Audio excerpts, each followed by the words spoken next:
আসসালামু আলাইকুম। বাংলাদেশে এক জায়গায় ১ বছর আগে বিবাহ হয়েছে। তো যৌতুকের টাকার জন্য অনেক অত্যাচার করেছে সে তার বউর উপরে।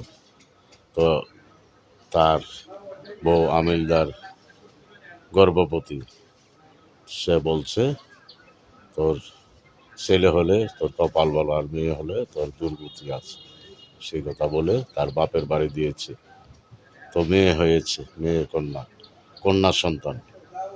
কন্যা সন্তান হয়েছে পরে।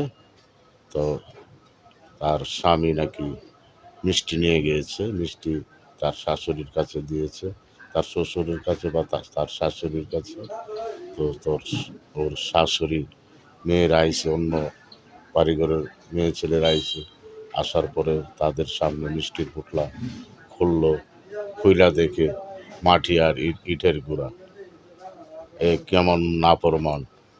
ওই নাফরমানকে আমি আইন শৃঙ্খলা বাহিনীকে বলছি, ওই নাফরমানকে ধরে এনে ওদের কাছে এনে ওর কন্যা সন্তানের কাছে এনে ওর কন্যা সন্তানের পা ধরে মাপ চান। তা না হলে ওই নাফরমানের দোজকেও তাই হবে না। ওই নাফরমান কী করেছে, তার আদরের নাতনি হয়েছে, তার জন্য মিষ্টি নিচে খাইবে, সে মাটি আর ইটের গুঁড়া নিয়েছে।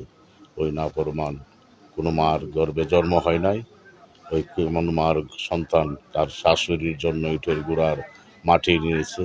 ওই নাফরমানের কান কেটে দেন। ওই নাফরমানের কান কেটে দেওয়া উচিত। ওই নাফরমানের এই দুনিয়াতে ছেলে ছেলে বা মেয়ে কন্যা দেওয়া আল্লাহর অপরাধ। আল্লাহ কি অপরাধ করেছে? সে একজন মেয়ে হয়েছে বলে তার শাশুড়ি শ্বশুরের জন্য মিষ্টির বদল ইট আর মাটির গুঁড়া নিয়েছে। ওই নাফরমানের বাপ মাকে ওকে ধরে এনে জিজ্ঞাসা করো, তার জন্ম কি সঠিক ছিল নাকি ব্যাঠিক? সে কি আসলে কি জারত নাকি তার বাপ মার ঘরের নাকি অন্যজনের সন্তান? সে হবে জারত সন্তান। তা না হলে এমন কাজ করতে পারে না ওই নাফরমান।